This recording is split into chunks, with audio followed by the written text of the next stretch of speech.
భూతనాద సదానంద సర్వభూతదయాపరా రక్ష రక్ష మహాబాహో శాస్త్రే తుభ్యం నమో నమః.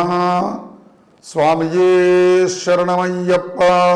సాస్ టీవీ ప్రేక్షకులందరికీ కూడా శుభాకాంక్షలు తెలియజేస్తూ ఈరోజు మనం శ్రీ అయ్యప్ప స్వామి గురించి మనం అంతా కూడా ఒకసారి తెలియజేసుకుందాం. అప్పుడప్పుడు దేవతల గురించి మధ్య మధ్యలో కథలు వింటూ ఉండాలి. ఎందుకు వింటూ ఉండాలంటే మీకు తెలియనివి కాదు నాయన, అందరికీ అన్ని కథలు తెలుసు. ఇప్పుడు సత్యనారాయణ స్వామి వ్రతం ఉంది. సత్యనారాయణ స్వామి వ్రతం ఎన్ని చోట్ల జరుగుతున్నదో, కానీ ఎక్కడికి పోయినా కథ ఒకటే. మరి అన్ని చోట్ల కథ వినాలా అంటే పరమాత్ముడు వినంగా వినంగా వినంగా వినంగా మన బుద్ధిలో మార్పు వస్తుందని అనేక మార్లు వినమని చెప్పి పెద్దలు చెప్పారు. ఎట్లయితే ఒక ఇనప ముక్కను తీసుకొని పోయి అయస్కాంతానికైతే రుద్దంగా రుద్దంగా రుద్దంగా ఆ ఇనప ముక్క అయస్కాంతం ఎలాగా అయిందో, మనం కూడా భగవత్ కథని వింటూ ఉండంగా మనలో ఒక మార్పు వస్తుంది. అందుకే వినిన కథనే మరలా మరలా విన్నా తప్పేం లేదు అని పెద్దలు చెప్తూ ఉంటారు. అట్లా ఈరోజు మనం అందరికీ కూడా ఆరాధ్య దైవమైనటువంటి శ్రీ హరిహరసుతుడైనటువంటి శ్రీ అయ్యప్ప స్వామి గురించి మనం తెలియజేసుకుందాం. పూర్వం పందల రాజ్యం అనేటువంటి రాజ్యంలో, ఆ రాజవంశంలో రాజశేఖరుడు అనేటువంటి ఆయన ఆ రాజ్యాన్ని పరిపాలిస్తున్నాడు. చిన్న రాజ్యం, పెద్ద రాజ్యం కూడా కాదు. అయినా ఆ రాజ్యాన్ని పరిపాలిస్తున్నటువంటి ఆ రాజశేఖరుడికి తన భార్యకి ఒక కొరత ఉన్నది. ఏమిటా కొరత అంటే, ఎప్పుడు కూడా గుర్తుపెట్టుకోండి, పూర్వకాలంలో రాజులకి తన తర్వాత రాజ్యాన్ని పరిపాలించేటువంటి బిడ్డ లేకపోతే చాలా బాధపడేవారు. అట్లా ఈ రాజశేఖరికి కూడా తన తర్వాత పరిపాలించే బిడ్డ లేడే అని ఆ దంపతులు పరమేశ్వరుని నిత్యం ఆరాధన చేయడం ప్రారంభం చేశారు. పరమేశ్వరానుగ్రహం తొందరగా లభ్యం కాకుండా ఉంటుందా? అట్లనే ఆ ఆరాధన అలా జరుగుతుండగా ఒక కథ జరుగున్నది. ఏమిటా కథ అంటే, మహిషాసురుణ్ణి అమ్మవారైనటువంటి పార్వతీదేవి సంహరిస్తే ఆ మహిషాసురుడు యొక్క తోబుట్టువైనటువంటి మహిషి అనేటువంటి రాక్షసి ఎట్లయినా సరే అమ్మవారిని సంహరించాలి అనేటువంటి ఒక కోరికతో తపస్సు చేసింది. తపస్సు చేస్తే పరమాత్ముడు వచ్చాడు. ఏం వరం కావాలి అంటే, ఎప్పుడైనా గుర్తుపెట్టుకోండి, రాక్షసులు కోరే వరం ఏమిటి?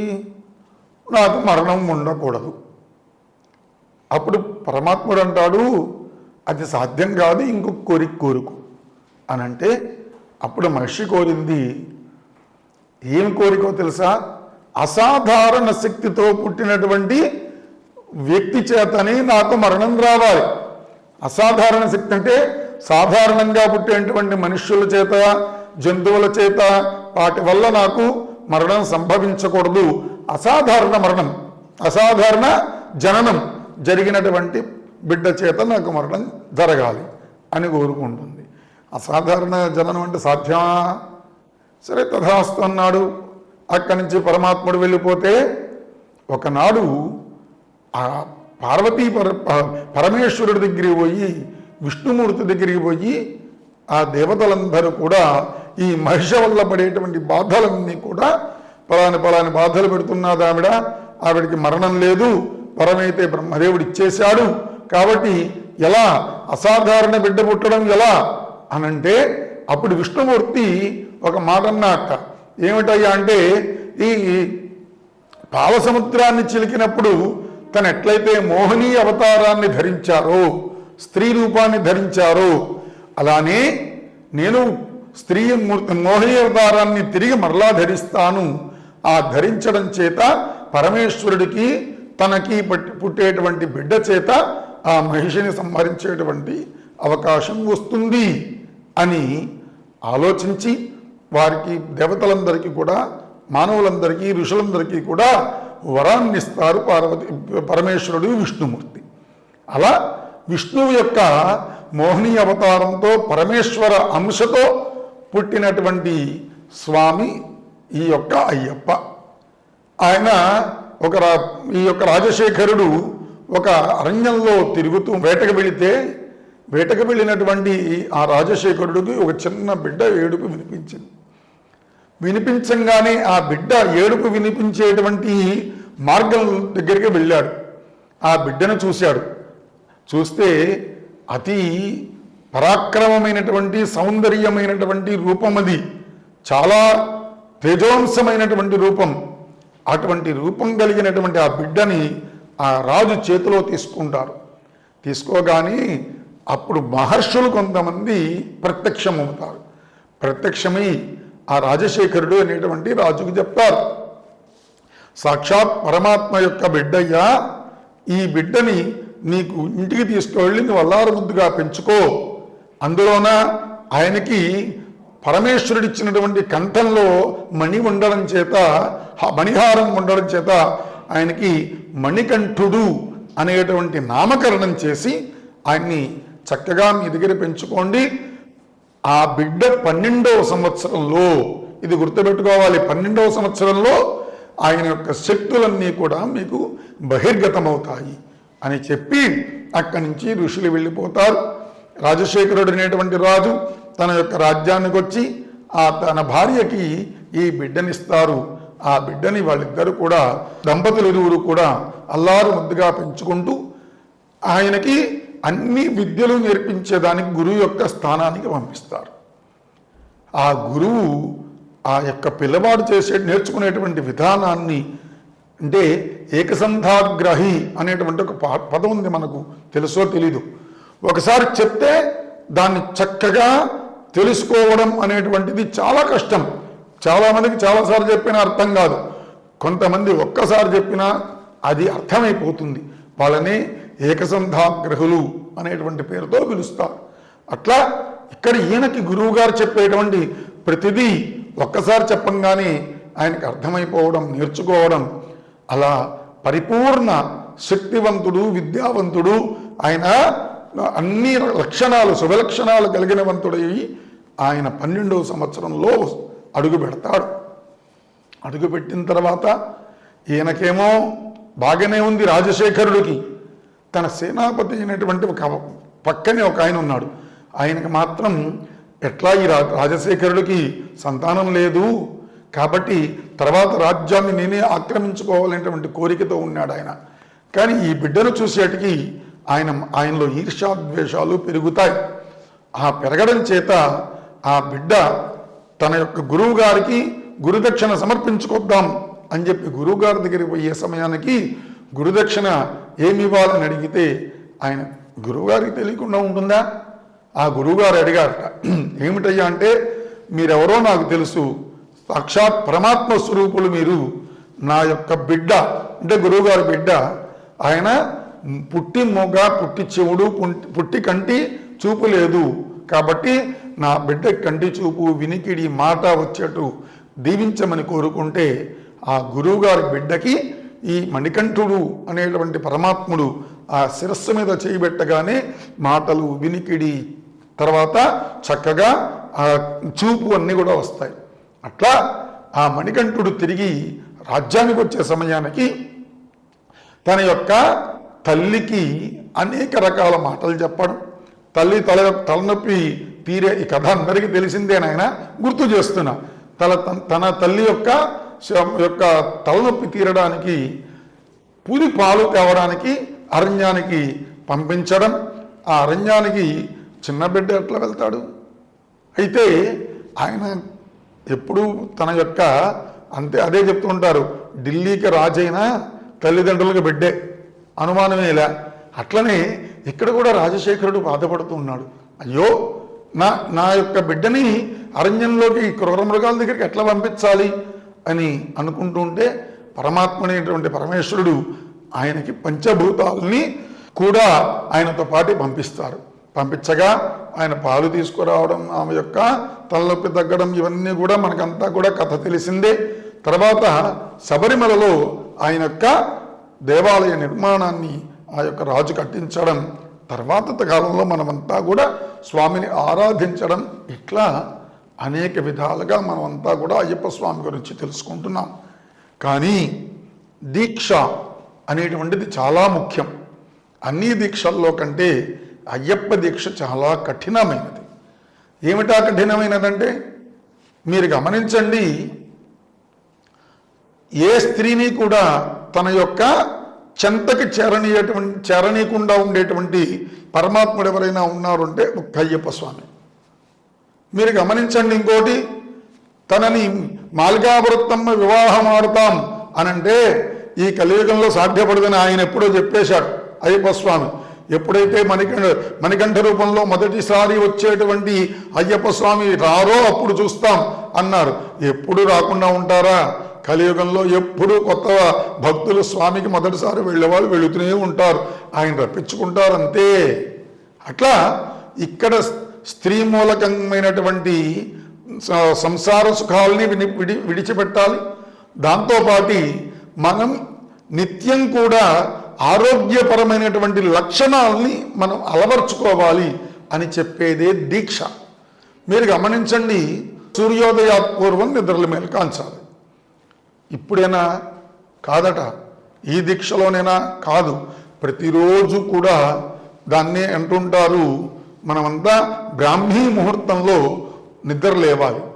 మనం అంతా లేస్తున్నామంటే నిద్రపోవడమే, అర్ధరాత్రి తర్వాత నిద్రపోతుంటే బ్రాహ్మీ ముహూర్తం ఏంటి? సూర్యుడు వచ్చి అందరినీ పలకరించి వెళ్ళిపోయే సమయానికి నిద్ర లేస్తున్నాం మనం అంతా కూడా. అటువంటి ఈ స్థాయికి వచ్చేసాం. కానీ బ్రాహ్మీ ముహూర్తంలో లేచిన వాళ్ళు ఎప్పుడు ఆరోగ్యవంతులే, అనుమానమే లే, వాళ్ళకి పెద్దగా అనారోగ్య బాధలు రావు. బ్రాహ్మీ ముహూర్తంలో లేచి కాలకృత్యాలు తీర్చుకొని సూర్యోదయాత్ పూర్వమే మనం దేవతార్చనలన్నీ పూర్తి చేయాలని చెప్పి పెద్దవాళ్ళంతా కూడా మనకు చెప్తూ వచ్చారు. ఎందుకు? సూర్యుడు వచ్చే సమయానికి భగవదారాధన అయిపోయి మన నిత్య కార్యక్రమాల్లో మనమంతా నిమగ్నం అవ్వాలి.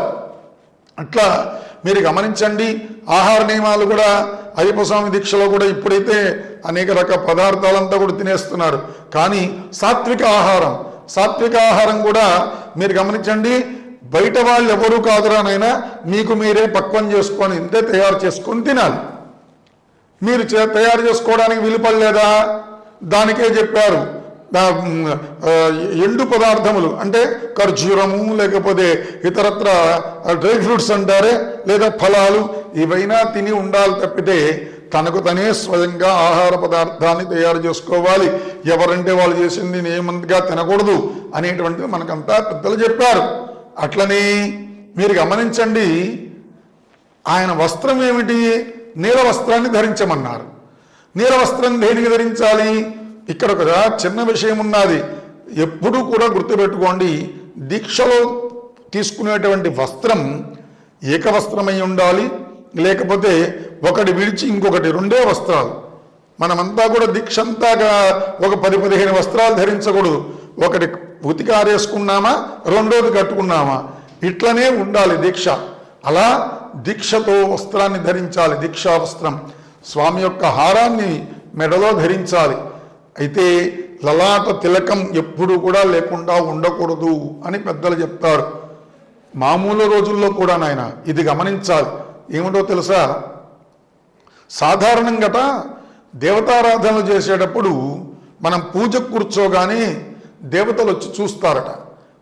మన ముఖాన్ని చూడంగానే లలాటం మీద తిలకం లేకపోతే వాళ్ళు బాధతో వెనుదిరిగి వెళ్ళిపోతారట దేవతలు. ఇది చెప్పింది మనకంతా ధర్మశాస్త్రం. బొట్టు కానీ లేకుండా పూజ చేస్తే దేవతలు బాధతో తిరిగి వెళతారట మనల్ని అనుగ్రహించకుండా. ఇదే విధంగా పితృకార్యాలు చేసేటప్పుడు తండ్రి గారికి, తల్లి గారికి, తాతలకి పితృకార్యాలు చేసేటప్పుడు కూడా మనం ఆ కార్యక్రమానికి కూర్చుంటాం. కూర్చోగానే పితృదేవతలు వచ్చి చూస్తారట. చూసినప్పుడు అప్పుడు బొట్టు పెట్టుకోకూడదట. అప్పుడు బొట్టు పెట్టుకుంటే అయ్యో వీళ్ళు బొట్టు పెట్టుకొని ఆరాధన చేస్తున్నారే అని వెనక్కి బాధతో వెళ్ళిపోతారట. అదేవిధంగా దేవతారాధనలన్నీ కూడా తిలక సహితంగా చేయాలి అని పెద్దలు చెప్తుంటారు. అట్లా అయ్యప్ప స్వామి దీక్ష అంటే మీరు 41 రోజులు అనుకుంటున్నారు. 41 రోజుల్లో మనం నేర్చుకున్నటువంటి ఈ విద్యనంతా, రోజు చేసేటువంటి ఈ ప్రక్రియనంతా కూడా ప్రతిరోజు మనం చేసుకోవాలి. ఇంట్లో కూడా చూడండి, ఆహార పదార్థం భార్య చేసిందనుకోండి, ఆ భార్య చేసిన ఆహార పదార్థాన్ని మనం ఎట్లయితే భుజిస్తున్నామో, మీరు మామూలు రోజుల్లో కంటే దీక్షలో ఉండేటువంటి రోజుల్లో పరిశుభ్రంగా వంటశాల ఉంటుంది. ఎందుకు? రోజు శుభ్రం చేసుకుంటాం. మామూలు రోజులు అట్లా కాదు, నిద్రలేవంగానే నేరుగా వంటశాలకు వెళ్తాం. కానీ దీక్ష రోజుల్లో మాత్రం అట్లా నేరుగా పోయి ఆహారాన్ని తయారు చేయం, స్నానం చేయకుండా కొన్ని తాకకూడని తాకం. ఇట్లా మనకు కొన్ని నిబంధనలు ఉంటాయి. ఆ నిబంధనలు దీక్ష సమయంలోనే కాదురా, జీవితాంతం కూడా అనుభవించాలి, నిర్వర్తించాలి అని చెప్పడానికే ఒక దీక్షని ఏర్పాటు చేశారు. అట్లా అది కూడా కాకుండా ఇంకో మాట కూడా చెప్పారు. ఈ రోజుల్లో శరీరం సహకరించడం లేదు కాబట్టి వేడి నీటి స్నానం ఉంది, కానీ బ్రాహ్మీ ముహూర్తంలో చల్లనీటిలో కానీ స్నానం చేస్తే శరీరంలో ఉత్తేజం వస్తుంది. ఉత్తేజం అంటే కదలికలు వస్తాయి. ఏం కదలికలు అంటే, మనం ఏదైనా చేయడానికి మన మనస్సు అంగీకరిస్తుంది, త్వరగా ఈ పని చేయాలనేటువంటి బుద్ధి కలుగుతుంది. అందుకని నదీ స్నానం శ్రేష్టం. రెండవది కూపస్నానం, మధ్యమం అన్నారు. కూపస్నానం అంటే బావిలో నీళ్లు. అదే కాకుండా ఈ రోజుల్లో కుళాయిలో చేస్తామే ఆ స్నానాన్ని అధమాధమం అన్నారు. అధమ స్నానం మనం ఇప్పుడు చేసేవన్నీ అవే అనుకోండి, మనం తప్పదు. ఏం చేస్తాం? కలిలో ఉన్నాం కాబట్టి తప్పదు. కాబట్టి కలియుగంలో ప్రత్యక్ష ఫలప్రదమైనటువంటి దేవతారాధన ఏదైతే ఉందంటే అది అయ్యప్ప స్వామి ఆరాధన. అనుమానమేలా చక్కగా ఆయన్ని ఆరాధిస్తూ మనమంతా కూడా సుఖశాంతులతో ఆరోగ్యంగా ఆనందంగా, అంటే మీరు ఇక్కడ గమనించాల్సింది ఏందయ్యా అంటే, స్వామి ఆయన బ్రహ్మచారి కదా, మేమందరం బ్రహ్మచర్యంతో ఉండాలంటే ఎట్లా మరి అంటే దానికి చెప్పారు, ఎంతకాలం బ్రహ్మచర్యంలో ఉండాలా, ఎప్పుడెప్పుడు బ్రహ్మచర్యంలో ఉండాలా, ఎప్పుడెప్పుడు సంతానం కోసం మనం చేసేటువంటి ప్రక్రియ సంతానంతో అయిపోయింది. దాని తర్వాత భగవత్కైంకర్యాలు చేస్తూ మోక్ష సాధన కోసంగా మనం ప్రాకులాడాలే, కానీ 24 గంటలు సంసార మోహంలో ఉండి బాధని అనుభవించకూడదు, మోక్షానికి ప్రయత్నం చేయండి అని చెప్పే సంకేతమే మనకు అయ్యప్ప స్వామి యొక్క ఆరాధన కావచ్చు, అయ్యప్ప స్వామి దీక్ష కావచ్చు. అట్లా ఈరోజు మనం స్వామి గురించి తెలుసుకున్నాం కాబట్టి ఆయన అనుగ్రహంతో మన కుటుంబాల్లో ఆనందం, సంతోషం, దుఃఖరాహిత్యం ఇవన్నీ ఉండాలా అని మనమంతా కోరుకుంటూ స్వామియే శరణమయ్యప్ప.